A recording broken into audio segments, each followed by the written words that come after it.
Bienvenue sur Breakthrough Burnout, le podcast bilingue qui vous aide à mieux comprendre le burn-out et vous donne les clés pour vous reconstruire et revivre. Je suis Florence Parot, sophrologue, coach, auteur, spécialiste du burn-out et ex-burnouté. Au cours des épisodes du podcast, en solo ou en conversation avec d'autres spécialistes, en français ou en anglais, je vous aide à comprendre toutes les facettes du burn-out pour mieux l'éviter ou le surmonter. Breakthrough Burnout, c'est le podcast qui vous aide à comprendre et revivre. Bienvenue dans ce nouvel épisode. Alors aujourd'hui, j'ai le grand bonheur d'être avec Christophe Desproges. Christophe, je te laisse peut-être te présenter en quelques mots. Alors très rapidement, déjà merci Florence. Christophe Desproges, je bosse dans le monde corporate depuis plusieurs années. J'ai fait des études de langues étrangères appliquées à Nanterre et c'est ce qui nous relie parce qu'on s'est rencontrés il y a très très très très longtemps. On ne peut pas dire Je, le nombre d'années, hein. non, je vais surtout pas dire le nombre d'années, sinon ça va trahir notre âge, bien entendu. Euh, et puis, comme toi, hein, j'ai fait un burn-out il y a quelques années et depuis c'est devenu un petit peu mon cheval de bataille comme toi. J'ai co-créé le Club des Burnoutés et des Bienveilleurs il y a maintenant 5 ans, qui est depuis quelque temps une association, hein, qui a pour unique objet finalement de sensibiliser et puis de briser le tabou. On l'a fait à travers des témoignages, des émissions de télé, des webinaires, des conférences, etc. Euh, Pourquoi je dis l'unique moyen? L'unique mission, c'est parce qu'on est encore en poste avec Marc dans notre entreprise et on a effectivement un manque de temps. Mais bon, le jour viendra où on sera à la retraite, on aura plus de temps pour faire d'autres choses avec notre association. Et puis, je suis très engagé aussi bien au niveau de mon entreprise que dans le monde, on va dire, externe, autour de toutes les formes de handicap, hein, parce que je suis aussi, alors j'ai une RQTH, une reconnaissance de qualité de travailleur handicapé pour surdité. J'ai aussi des acouphènes, j'ai aussi connu les crises de panique, etc. Et puis, évidemment, le burn-out. Donc, c'est des mondes qui sont finalement toujours autour de l'humain. Et puis, de toute façon, on parle de la maladie et du handicap. Tout à fait. Alors je voulais faire un épisode avec toi parce qu'effectivement, on sait qu'en burn-out, il y a plus de femmes que d'hommes pour des tas de raisons. Et d'ailleurs, on consacrera un épisode spécifique au burn-out au féminin. Mais aujourd'hui, j'avais envie qu'on parle de burn-out au masculin. Parce qu'effectivement, même s'il y a moins d'hommes qui font des burn-out, il y en a quand même beaucoup. Moi, je sais que dans les personnes que j'accompagne, il y a toujours eu beaucoup d'hommes, mais c'est pas toujours vécu de la même façon. Et j'avais envie qu'on mette en lumière justement les différences, les points qui peuvent être plus sensibles peut-être pour les hommes. Donc toi qui as vécu un burn-out comme moi, voilà, qu'est-ce que tu penses qu'il est important de mettre en lumière sur le burn-out pour les hommes? Alors déjà, on va pas se cacher, on est encore dans des sociétés très patriarcales, hein, où l'homme n'a surtout pas le droit de pleurer, n'a pas le droit de montrer ses émotions, n'a pas le droit d'être triste, n'a pas le droit de pleurer. Et je pense que ça, c'est une des premières problématiques. Tu as raison, de toute façon, hein, sur le principe, il y a beaucoup plus de femmes qui font des burn-out. Et puis, j'ai hâte d'écouter l'épisode qui sera dédié aux femmes. Euh, et puis, je pense qu'il y a aussi le côté, les hommes n'en parlent pas parce que voilà, il y a ce côté, on n'a pas le droit d'être vulnérable, surtout pas de montrer nos faiblesses, hein. Évidemment, dire qu'on a fait un burn-out, éclater en pleurs devant sa directrice, comment ça m'est arrivé, ou mon médecin, etc. Ou avouer à mon manager, par exemple, que j'étais en larmes régulièrement dans des conférences de call, parce que moi je passe ma vie en visio. Euh, c'est pas quelque chose qu'on fait naturellement. Et moi, j'ai mis longtemps à le comprendre, mais c'est vrai que voilà, il y a notre éducation. Il y a encore très peu de temps, d'ailleurs, je discutais avec un monsieur que j'ai rencontré à Rennes il y a à peu près un mois, qui a fait un burn-out aussi, qui est un homme politique local, tu vois, de la vie en Bretagne, et qui on va bientôt faire un podcast avec lui, mais qui disait, voilà, pareil, dans le monde, en plus, lui vient du monde des agriculteurs, donc un homme agriculteur qui maintenant a un pouvoir politique, parler de son burn-out, c'est du jamais vu.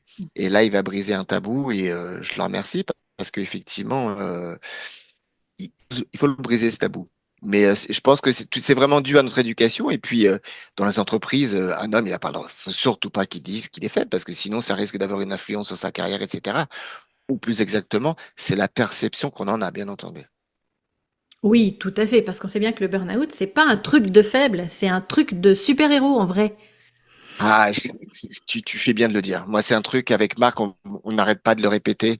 Nous, bon, c'est pas nous, hein, mais voilà, pour nous, les gens qui font des burn-out, c'est juste les personnes qui sont trop fortes, qui ont été qui ont été trop loin, hein, qui n'ont pas su s'écouter. Mais c'est surtout pas des personnes faibles. On sait très bien, et tu le répètes régulièrement toi aussi, que c'est des personnes justement qui en font toujours plus, qui ont peut-être cette hypersensibilité, ce besoin aussi de reconnaissance, ce besoin d'en faire plus, d'aider les autres, etc. Et puis qui finalement, bah s'oublie au passage et oublie de se mettre des limites et des barrières. Donc on est des super women, on est des supermen qui malheureusement n'ont pas su s'arrêter à temps. C'est ça. En plein vol, on s'est pris le mur, en fait. C'est ça, Voilà, voilà, c'est ça le truc. On a oublié que même avec la cape et les bottes, ça faisait pas tout. ça marche pas, ça marche pas. Alors, c'est vrai, et j'entends, hein, il y a cette image finalement qu'on a de l'homme qui doit être fort, qui doit pas pleurer, qui doit ceci, cela, toutes les injonctions sociales, éducatives qu'on a pu avoir. Euh, Toi, quand tu as fait ton burn-out, est-ce qu'il y a des aspects par rapport à ça qui ont été particulièrement criants, j'allais dire, où tu as vraiment senti que c'était encore plus compliqué Bah, écoute, ouais. je vais donner un exemple simple.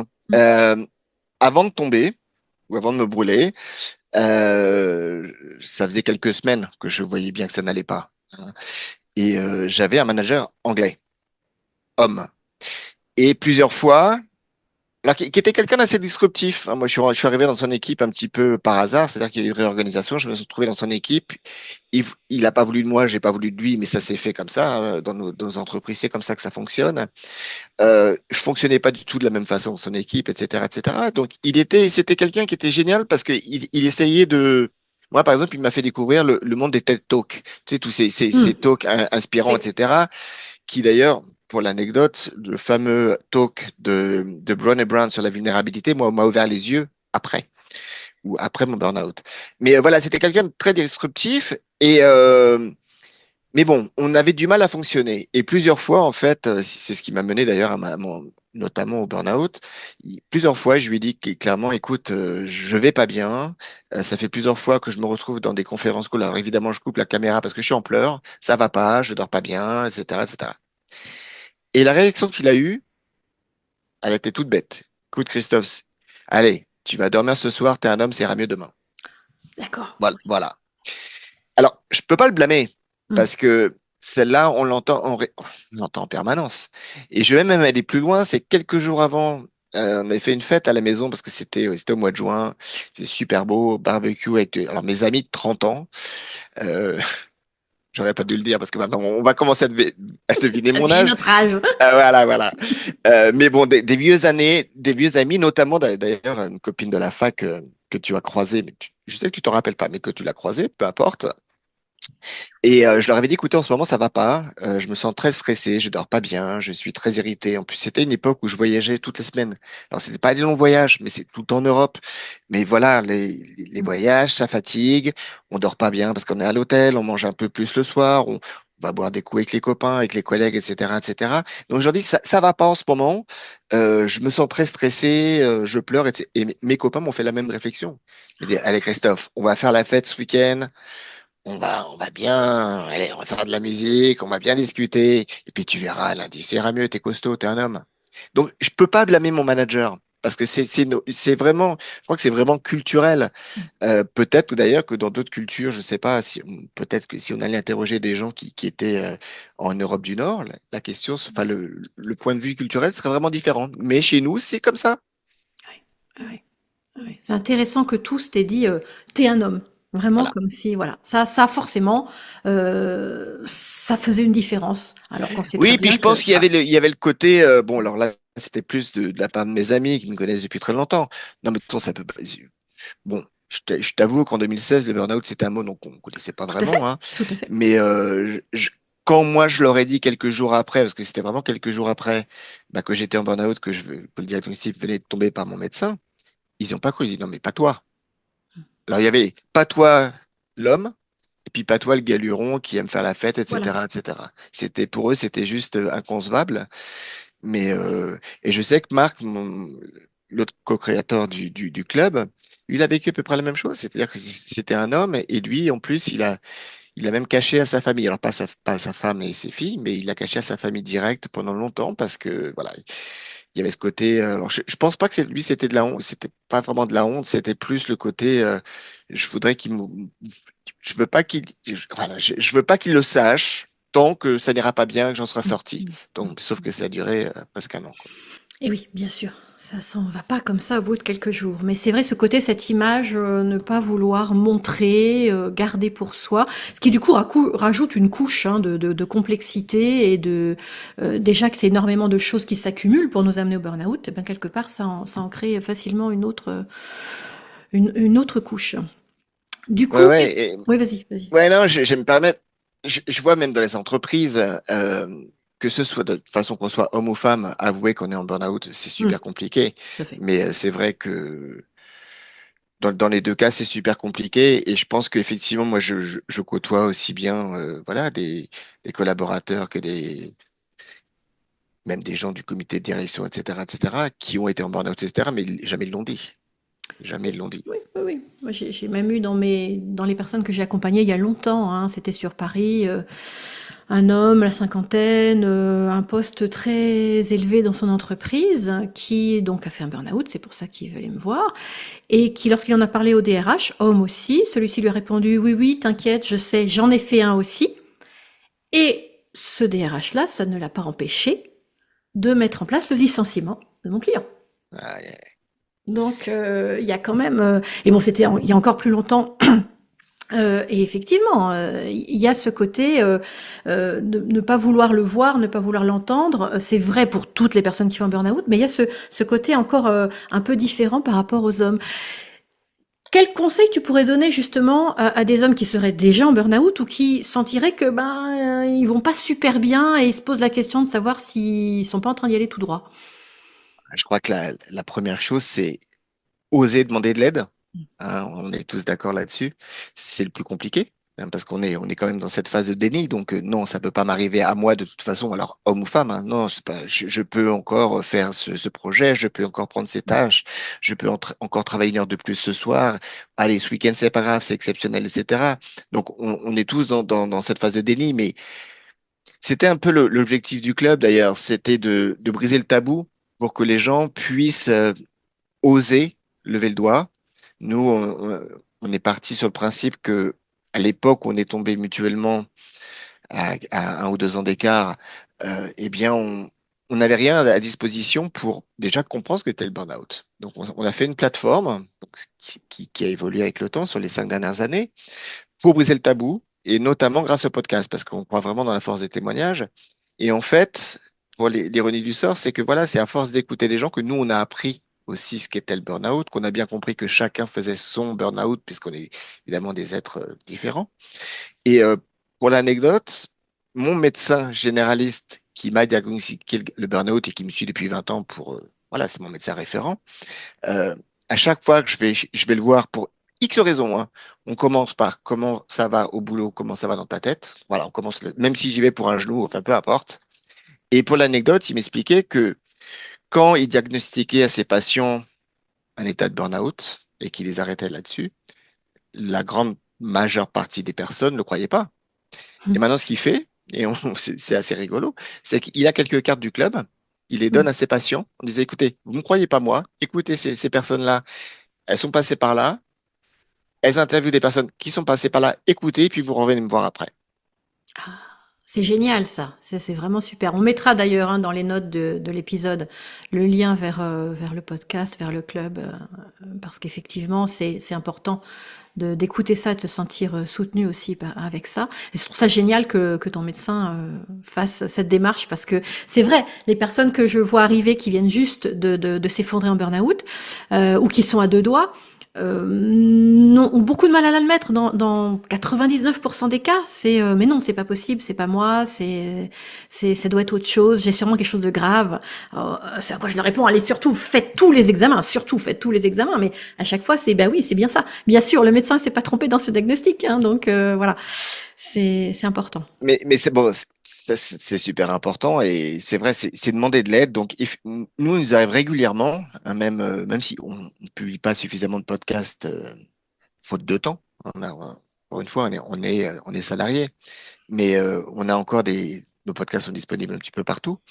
Et régulièrement, on a des personnes qui viennent nous voir en message privé, qui nous disent, écoutez, j'ai écouté tel épisode et j'ai ouvert les yeux, je viens d'appeler mon médecin, etc., etc. Donc, comme quoi ça marche, hein. Je pense que c'est oser, bah, tu vois, pour revenir sur ta question, bah, c'est oser évidemment demander de l'aide et puis oser potentiellement bah, aller chercher de l'information. Aujourd'hui, en 2025, et tu le sais très bien, de l'info sur le burn-out, il y en a partout. Il y en Alors, peut-être trop diverses, et diversifiées, etc. Mais il y en a partout. a. Et il y a des livres, il y a des livres de référence, il y a même des BD, enfin, il y a tout pour s'instruire. Et ce qui est génial, c'est que maintenant, justement, il y a même une littérature. Alors, il y a des très pointus. Voilà. Je pense que c'est parfois trop pointu pour des personnes qui sont justement en plein dedans ou qui sont sur le point de tomber, hein. Au niveau cognitif, ça va pas le faire. Oui, c'est plus pour les professionnels. Mmh. Voilà. Mmh. Et ou pour les gens qui après, bah, qui en sont sortis et qui veulent vraiment comprendre. Mais par contre, il y a aussi, moi je connais des BD par exemple, qui sont, ben voilà, c'est une photo, un message, et puis Mmh. c'est issu, les messages sont issus de la littérature, mais comme la personne qui les a faites est passée par là, elle sait très bien qu'avec voilà des petits messages impactants, les messages y passent. Donc Ouais. je pense qu'aujourd'hui, il y a vraiment tout de disponible sans même oser demander de l'aide, bon, finalement, pour aller chercher l'information. C'est ce qu'il n'y avait pas moi quand je suis tombé, et puis je sais, toi encore, hein, évidemment Oui, non encore plus. moins, oui. Ouais, ouais. Oui, oui, oui, oui, tout à fait. Non, non, ça c'est vrai, c'est un aspect intéressant qui peut vraiment aider à comprendre, à prendre conscience et à avancer. Toi, justement, après ton burn-out, comme tu dis, tu es salarié, donc toi, tu as choisi de rester dans la même entreprise que celle où tu étais. Et j'aimerais bien que tu en dises quelques mots parce que c'est vrai que c'est pas le plus courant, mais je trouve ça intéressant comme message d'espoir et pour montrer que bah, ça peut exister. Ouais, alors, je me suis posé la question, évidemment, hein, comme toutes les personnes. La première chose, moi, c'est que j'estime que bon, la boîte dans laquelle j'y suis depuis 21 ans, c'est une boîte que j'aime, qui est assez géniale sur plein d'aspects. Et c'est pas cette entreprise-là qui m'a poussé au burn-out. C'est la rencontre avec un manager, une situation donnée, avec un job donné, avec un désalignement de ma façon de travailler avec les siennes. J'écoutais plus, voilà, on se Mm. comprenait plus. Donc c'est ça qui m'a fait tomber finalement. Plus peut-être aussi des choses perso, genre la naissance de ma fille, etc. Mais là n'est pas la question. Mais le fait est que c'est pas mon entreprise qui m'a fait tomber. C'est voilà, c'est cette personne à ce moment. Et pourquoi? Voilà, moi c'est tombé sur moi. D'autres personnes dans l'équipe c'est pas tombé, etc., etc. Donc, quand je suis revenu, bien sûr, hein, je me rappelle le jour où d'ailleurs j'étais diagnostiqué par mon médecin en pleurs, etc. Je lui dis, ouais, mais de toute façon, je vais quitter ma boîte, je donne ma dème. Il dit, stop, stop, stop. Mm. Tu vas commencer par penser à toi, prendre soin de ta santé, et puis cette discussion, on l'aura plus tard, dans quelques mois. Et heureusement, hein, ça, c'est un vrai message aussi à donner aux personnes, Mm. ne surtout pas prendre de décisions radicales au moment où finalement, bah, vous n'êtes pas en mesure de les prendre, ces décisions Tout à fait. radicales. Et donc, à partir de là, si tu veux, je suis revenu dans mon entreprise. Alors, les choses ont, voilà, ont progressé. Mon manager, la première chose qu'il a fait déjà, c'était s'excuser pour la façon dont il m'avait managé et qu'il m'avait pas écouté. Ça a été primordial. Ensuite, et ça m'a confirmé dans le fait que je voulais revenir dans mon job en plus et dans mon entreprise, c'est qu'il a été très habile et aucune fourberie. Au contraire, il m'a dit, écoute, je suppose, parce que je lui ai expliqué, j'avais fait un burn-out, il ne le savait pas, j'étais juste en arrêt maladie pendant plusieurs mois. Je suppose que ça fonctionne peut-être pas toujours bien dans ta tête encore aujourd'hui. Hein, peut-être que tu es peut-être pas encore à 100% de tes capacités. Je lui dis, oui, je suis revenu, mais évidemment, je suis encore, non pas fragile, mais peut-être fragilisé. Il m'a dit, écoute, je te propose la chose suivante. Si et seulement si tu es d'accord, à partir de maintenant, je ne te fais plus voyager chez les prestataires, je t'enlève ça dans tes tâches. Est-ce que ça te va? Donc, il a réussi à m'inclure en fait dans la solution. Et je Ouais. pense qu'au contraire, s'il m'avait dit, bon, Christophe, à partir de maintenant, tu fais plus ça, et tu vas faire que ça, je pense que je faisais demi-tour et que je retournais voir mon médecin. C'était clair. Donc, si tu veux, il m'a inclus dans la solution et il m'a dit concrètement, bah, au bout de quelques mois, quand ça ira mieux, bah, on va commencer à réintégrer certaines tâches. Donc, ça, c'était super important. Et puis, finalement, je crois que c'est ma deuxième réunion avec mon équipe. Et ben en fait, c'était ma première sensibilisation sur le burn-out. C'est-à-dire que je leur ai expliqué pourquoi j'avais été arrêté, ce qui m'était arrivé, alors avec les connaissances que j'avais il y a quelques années, hein, en 2016, donc je connaissais pas grand-chose sur le burn-out, j'avais peu de recul. Alors déjà, c'était aussi ma façon de m'excuser, hein, parce que bon, on a toujours ce côté de la honte. Oh, moi, je suis tombé, pas vous. Et puis en plus, bah, pendant les mois où j'étais absent, bah, qui c'est qui a fait mon boulot? Bah, c'est vous. Donc, je me suis excusé, je leur ai expliqué. Et puis, de fil en aiguille, bah, j'ai continué à chercher, justement, à chercher pourquoi moi, qu'est-ce que c'est que le burn-out, qu'est-ce que c'est que la dépression, etc., pour comprendre les différences, etc., etc. Et puis, j'ai découvert ce fameux TED Talk de Brené Brown sur la vulnérabilité. Alors, je la fais de manière très schématisée, hein, mais qui dit, j'extrapole un petit peu, mais qui dit concrètement, être vulnérable, c'est pas une faiblesse, au contraire, c'est une force, hein. Osez parler, osez exprimer vos faiblesses ou votre maladie, voilà, vos accidents de vie. Au contraire, c'est de la force parce qu'effectivement, il faut être costaud pour pouvoir le faire. Et donc, à partir de là, ben, j'ai commencé à présenter à plusieurs équipes, à faire des présentations, etc. J'ai rencontré quelqu'un qui s'appelle Catherine Testa de l'Optimisme qui m'a donné une première tribune où j'ai parlé justement, un premier article que j'avais fait avec elle, qui était le burn-out chez les hommes. Et puis, bah, ça a commencé à, voilà, les gens se sont intéressés au sujet sur l'optimisme, j'étais contacté régulièrement, etc. Et puis un jour, j'ai décidé finalement de d'écrire la même chose, à peu près la même chose, alors avec 2 ans de différence sur LinkedIn. Alors là, c'était une autre phase puisque là, on passait quand même, on n'était plus confronté à voilà, aux gens qui faisaient partie de l'optimisme, même si il y a quand même énormément de personnes qui étaient abonnées à l'époque et encore aujourd'hui. Et puis, voilà, de plus en plus de personnes qui m'ont contacté sur les réseaux. Comment vous avez fait ceci, cela? Alors, moi, j'étais toujours gêné parce que je dis, ça, c'est moi, c'est ce qui m'est arrivé. Voilà comment, ce que j'ai fait, etc. La sophrologie, etc., etc. C'est pas forcément ce qui va vous convenir à vous. Et puis un jour, alors ça, c'était mon cadeau de Noël que je m'étais fait à moi. Je crois que c'était en décembre 2018. Je me dis, tiens, je voudrais passer à l'étage au-dessus et je vais envoyer cet article à mon PDG.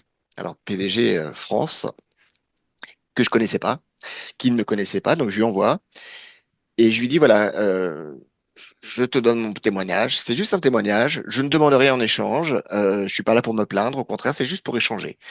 10 minutes après, il me répond, alors, en franco-italien, enfin c'était un italien, mais un mélange franco-anglais et italien dans le message, il me dit Christophe, merci, bravo, il faut qu'on se rencontre. Et on s'est rencontrés, je crois, 2, 3 semaines après, pendant 1 heure dans son bureau. Et pendant 1 heure, en fait, on a parlé de l'article, on a parlé de ce qui m'était arrivé. C'était quelqu'un qui était, à mes yeux, foncièrement bienveillant, qui en plus est vraiment dans la diversité, l'inclusion, ce qui sont des thématiques qui, moi, me portent aussi depuis des années dans cette entreprise. Et puis, il me dit, Christophe, moi, je voulais te rencontrer parce que je côtoie des gens qui soit ne l'ont pas dit, mais ont été en burn-out, soit qui sont très, très, très, très limites, des gens qui côtoyaient vraiment de très près. Euh, et voilà, c'est pour ça que je veux te parler. Et donc, on a beaucoup échangé, etc. Et puis, j'ai bien vu. Alors là, il avait vraiment mis la casquette.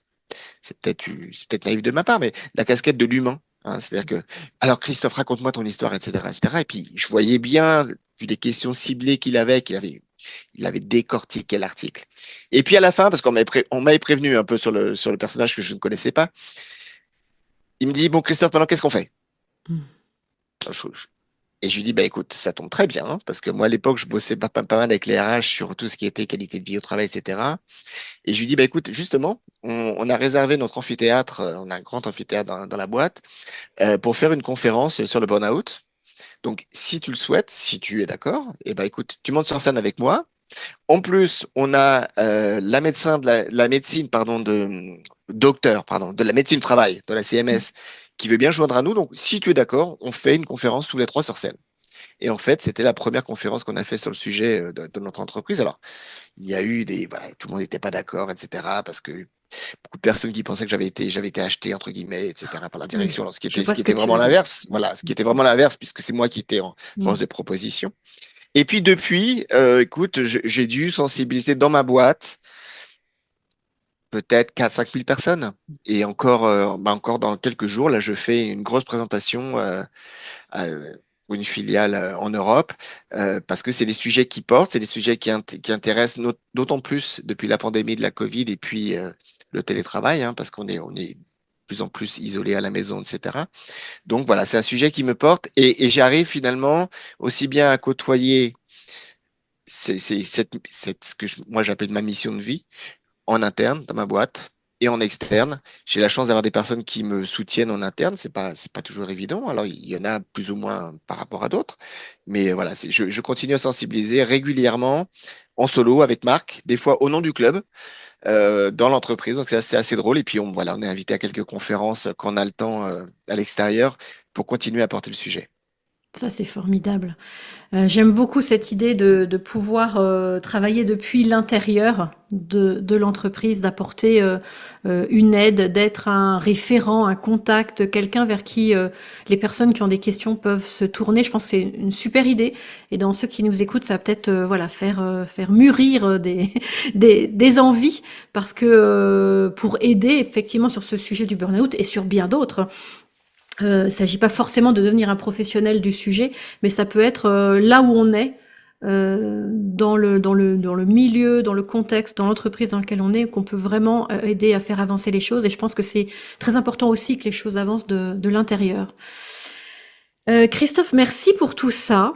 Avant qu'on finisse, tu le sais, parce que je sais que tu écoutes le podcast, tu sais que j'aime bien poser cette question aux personnes que je reçois. Et toi, qu'est-ce qui t'aide à trouver ta sérénité? Alors, quand on va parler de sérénité, déjà, c'est un travail du quotidien. Hein. Moi, mon burn-out, il est vieux, hein, il y a 9 ans. J'ai failli retomber depuis, hein, bien entendu, parce que c'est pas tous les jours facile non plus. Mais je me suis créé une hygiène de vie, hein, une vraie routine de vie. C'est-à-dire que moi, le matin, par exemple, je dépose ma fille à l'école. Euh, Au lieu de rentrer à la maison, j'ai la chance d'habiter en bord de forêt, ben, je vais marcher ou courir 1 heure. Ça, c'est du quotidien. Je sais que si je le fais pas, je peux te garantir que je le sens dans le reste de la journée, je suis pas bien. J'ai eu mon époque où je faisais beaucoup de sophro, alors un peu moins. Je sais qu'il faut que je m'y remette parce que et le pire, c'est que quand je le fais, ça me fait un bien. Mais voilà, ça, c'est un autre impondérable pour moi. Je me suis mis à la musique, Mmh. figure-toi, ce qui est assez, pour l'anecdote, c'est assez rigolo parce que je me suis mis vraiment à jouer de la guitare. Alors, je suis pas un champion, hein, mais pour m'accompagner au chant, parce que à la base, je suis plutôt chanteur. À l'époque, en fait, bah, de la pandémie, à l'époque où je pouvais plus jouer avec mes copains, donc il fallait bien que je m'accompagne. Et en plus, à l'époque où je suis devenu sourd d'une oreille. Donc tu vois, le mélange est assez drôle, mais ce qui veut dire que ça fait partie de ma journée aussi. Là derrière moi, j'ai mes 2 guitares. Entre mes conférences téléphoniques, alors des fois c'est rigolo parce que j'oublie de remettre de couper le micro. Donc quand je repars en conférence téléphonique, ils m'entendent chanter, etc., etc. Mais c'est important pour moi.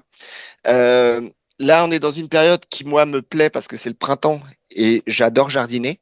Hein, tu vois, ce contact à la terre, c'est quelque chose qui, moi, est génial. Et puis, ce côté, ce que j'adore avec la nature, même si on la maltraite au quotidien, c'est voilà, les saisons, alors même si c'est plus les saisons qu'on avait peut-être à notre époque, mais voilà, tu plantes, tu sais qu'à telle époque, eh ben, ça va refleurir, que là, c'est des bourgeons, il y a ceci, il y a cela, ah ben là, il va falloir enlever ça parce que il va falloir planter des trucs. Et moi, c'est un vrai kiff. Alors, j'ai la chance d'avoir un grand jardin, c'est beaucoup de boulot, mais et puis c'est une fatigue, vraiment une fatigue agréable parce que effectivement, quand tu bosses dans ton jardin et que tu portes des brouettes, etc., et que tu fais ton potager, que tu rentres chez toi, t'es lessivé, en général, tu dors pas mal. Mais voilà, c'est vraiment tout ce petit cocon, tu vois, de choses qui, moi, me font du bien à moi. C'est pas forcément les choses qui vont faire du bien à Paul ou Jacques ou Martine, mais j'ai trouvé cet équilibre, et puis évidemment, la famille, hein, parce que moi, c'est mon socle, et puis la curiosité. Hein, tous les deux, on est linguistes à la base. Je continue à apprendre des langues, je continue à apprendre de toute façon au quotidien. Et puis, dans le monde moderne d'aujourd'hui, notamment, je pense à l'intelligence artificielle dans laquelle je baigne, moi, par mon boulot. Si je n'apprends pas au quotidien, je vais vite dépasser. Oui, ouais. Formidable. Plein de très très belles idées qui peuvent là aussi inspirer peut-être ceux qui nous écoutent. Merci beaucoup Christophe. C'était un plaisir de t'avoir sur le podcast. Et À très vite, à très vite. Je ne l'ai pas précisé, mais aussi l'engagement. Hein, alors l'engagement avec le club, et puis je suis engagé dans pas mal d'assauts. Voilà, trouver ce qui vous fait du bien. Moi, c'est aussi l'engagement associatif, etc.